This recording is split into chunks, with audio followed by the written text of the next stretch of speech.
दिगंबराय दिव्याय दिव्यरूपधराय च सदोदित परब्रह्म दत्तात्रेय नमोऽस्तुते।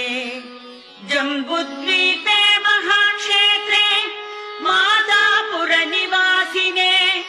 जयमानसतां देव दत्तात्रेय नमोऽस्तुते।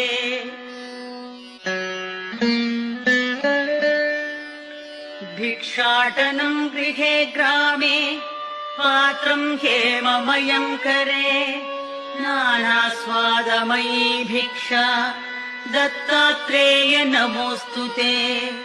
ब्रह्मज्ञानमयी मुद्रा वस्त्रे चाकाशभूतले प्रज्ञा। जय